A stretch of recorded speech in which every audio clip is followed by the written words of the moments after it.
Hey everybody, it's Mommy, and I'm here again with Mommy Says. I took last Monday off for Labor Day.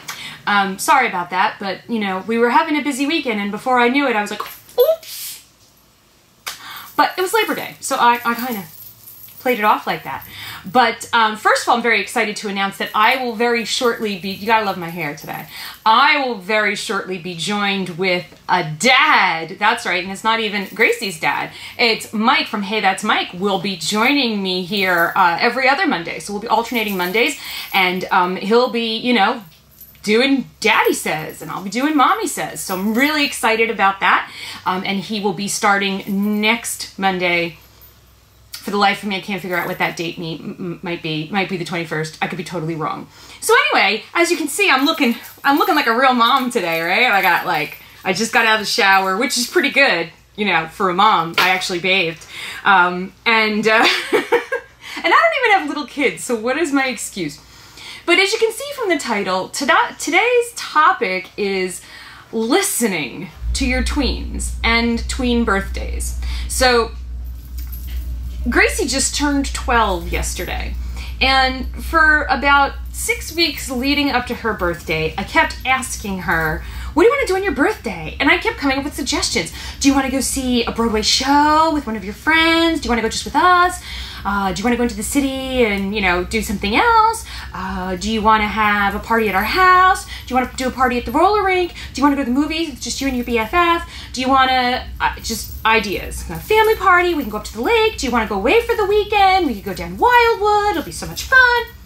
So I kept hammering her with all of these ideas, and she just kept saying, I don't know, I don't know, I don't know. And I don't know is a very common refrain if you have a tween or teen in your life. And I've learned, because Gracie is on the younger end of our family spectrum. She has 20 cousins, and she's the second youngest of 20. So I know a thing or two. And one of the things I know is I don't know doesn't mean I don't know. I don't know means I know. I totally know, and I'm just not ready to talk about it, or I don't think you're ready to hear it. That's what I don't know means. And so when you're listening to your tween or your teen, yeah, listen for the I don't know. And then know that there's something, and that maybe you just need to go about approaching it from a different direction, or maybe you just need to wait until they're ready to talk to you about it. I don't know usually means I know. So Gracie finally was ready one day as we were riding in the car, and I highly recommend that you drive your child as many places as you can, because all the good conversations happen in the car. So she just out of nowhere said, you know what I want to do for my birthday? And I was ready, but this time I didn't jump in and start throwing out ideas. What she wanted to do for her birthday was whatever she wanted to do. That's right, a day to do whatever she wanted. So she's like, I want Daddy to make me Mickey head waffles for breakfast, and I want him to get me Chili's to go for lunch, and I want him to make me puffy pizza for dinner, or maybe we'll go to Joe's Crab Shack. I want to do whatever I want to do. And I was like, do you want to have a friend over? No. I want to do whatever I want to do. I want to do nothing. If I want to do nothing, I'll do nothing. If I want to go out, we'll go out. I don't want to plan anything. I don't want any expectations. I don't want to make any plans. I just want to let it be and do whatever I want to do. And so yesterday, Gracie never got out of her PJs, which of course is not new here, as you know, from, you know, PJ day. But she just did whatever she wanted to do yesterday. We were at her beck and call. Which is nice to be able to ask your parents to do stuff and have them not be like, oh, you know, or whatever, because sometimes we do that to them. Sometimes we're like, come on, you're 12 years old, do it yourself. You're 11 years old, do it yourself. So we did that, and at the end of the night, she wanted to watch a movie in her bedroom, even though all three of us don't fit in there. It was interesting. She likes her bedroom better than she likes our bedroom. So even though all three of us fit in our bed and don't fit in Gracie's bed, she's like, Daddy can sit on my chair. I just want us to all be together in my room and watch a movie. And we watched The Princess and the Frog, which we all went to see together when it opened. We went to a special thing in New York, and she must have been, gosh, like maybe 5 or 6 years old when that happened. that's what she wanted to do. And we did that. And it was awesome. So it's really important to listen and not to, always be counterpointing to your child's point, and listen for clues like, I don't know. Don't do that every day. When we used to have a joke when Gracie went to school, it was, she'd come home from school and I'd say, how was school today? Good. What'd you do? Stuff. And we all used to laugh about it because we all do that. It's like, as soon as they come from school, we hammer them with, what'd you do today at school? What'd you do? Like, when you get home from work, do you really feel like talking about it? Not really. So they don't want to talk about it either. But then listen later on, listen at dinner, listen for things, especially if you have tweens and teens. It's really important now for you to listen for things like new names that you've never heard before, and listen for the absence of names that you used to hear all the time. It could be an indication that just new friendships have been made and old friendships have been left behind. It could also be an indication that old friends have turned against them. Maybe they're being bullied. Maybe they're the odd one out, because that happens a lot. There's so much going on in this for kids in this age group, and we really need to listen to hear what's going on in their lives. Low-key tell them the story of what happened in 3rd grade. Don't name any names, just like... What, about the teacher? Yeah. Okay. Don't name any names. Just... Yes, I will. Thank you. And listen for, comments about teachers. And listen with an open mind when your children are talking about their teachers. If we had a situation when Gracie was in 3rd grade where the teacher actually, it turned out, was a bully. And it was not just Gracie who was having a problem with this teacher. Now, we could have just, she could have been telling us what she was telling us, and we could have done the teachers always know best, and respect your teacher, and listen to your teacher, and obey your teacher. But we really listened to the things that she was telling us, and we listened to, her friends when they would talk after school about this teacher. And we realized that there actually was a problem. And we found out when we went to the principal and we began to talk to other parents that there really was a problem with this teacher. And this teacher no longer works at the school. So, listen to your kids. They may be telling you things without telling you. By talking about being uncomfortable around someone, they might be telling you something.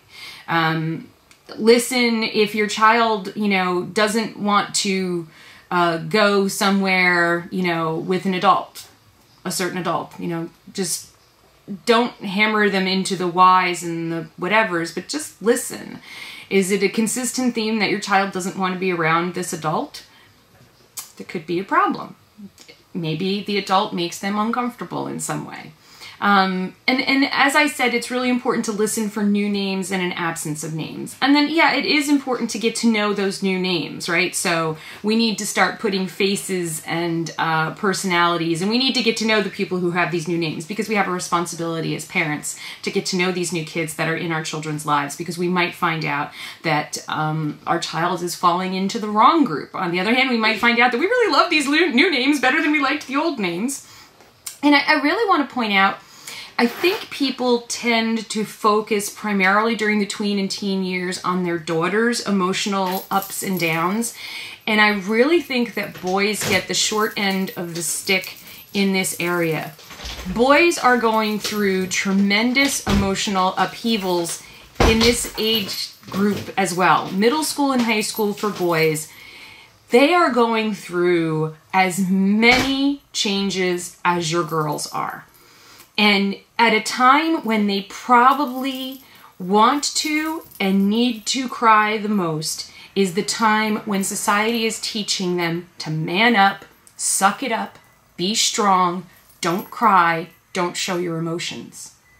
So really, if you have sons, pay really close attention to your boys during this time period. This is a rough time for boys. It's horrible for girls. it's equally horrible, if not worse, on boys. And I think we just, because the physical changes are different, and our society thinks of it as our boys are becoming men, your little boy is being ripped apart inside by his emotions. And your little boy is being laughed at by girls because he looked at them. Your little boy might be getting picked on by boys who are bigger than he is. You know, don't think that your little boy is okay because he's becoming a man. He is less likely to be talking to you at all about any of this than your daughter is. So you might need to listen a lot harder to your sons, and you might need to listen a lot more closely when they're with their friends, and you might have to take them out on errands with you so you can have those kind of conversations in the car that just sort of spontaneously happen. You know, my heart goes out. I mean, I have so many nephews because we also have a disproportionate amount of boys to girls in our family as well. And, you know, watching my nephews go through those tween and teen years, it was brutal what boys go through. And as I said, they can't cry about it. A girl can cry in school. A girl can cry in school and people will just write it off because girls are so emotional at this age. A boy cannot cry at school. And in many homes, a boy can't cry at home. If he cries in front of his dad, he's not a man. Man up. What are you crying for? Why are you being a baby? Don't cry. Girls cry. Please don't do that to your sons. Please give your sons a safe place to cry. And if you're a dad and you have boys and you could like cry in front of them maybe once or twice in their lives, it would make them feel a whole lot better. You know, I recommend going to see Inside Out. I think you need a father-son trip to go see Inside Out so you can both cry in front of each other, because it's a lie that men don't cry. It's a lie that men don't hurt like that. Please don't do that to your sons. So please listen to your sons. Listen to your daughters. Listen for the things that they aren't saying anymore. And listen for the new names and the absence of old names. And just don't assume things about what they're going through. And the best way to listen is to be there. Is to make sure that you're having that family time. So it goes back to what I've been preaching since I started, Mommy Says. Get that family time. Get the family game night. Get the doing stuff together. Go outside and play together. Take rides in the car without the DVD player and the headphones. Be together as much as you can in today's modern world so that you have the opportunity to listen to them. You're always telling them to listen to you. Are you listening to your children? They need you more now than when they were toddlers. They really do. I hate to break it to you. So be there for them. Make sure you have that family time together. And next week, a daddy will be here to tell you his side of the parenting story here at the Toy Insider. Thank you to the Toy Insider for giving me this place to talk to other moms and dads and to share my views on parenting and so that, you know, mommy can say stuff and hopefully someone listens to her. Thank you again. I will see you in 2 weeks and look forward to Mike from Hey That's Mike this coming Monday with his first Daddy Says vlog. And until I see you again then, make sure you subscribe to the Toy Insider because it's way more than just toys. There's a lot of fun that goes on here. There's parenting advice. We're getting into the hot holiday toy time, so you're gonna get your gift guides. So make sure that you subscribe, like this video, please comment, share your thoughts and feelings about you know, tweens and teens. And if you are a tween and or a teen, it could be not and or a tween. You're either a tween or a teen, aren't you? Watching this video, please comment down below. And maybe you want to leave a message for your parents here in our comments. You know, maybe they might see it. See you again real soon. I love you guys. Thanks for watching. Bye! Mwah.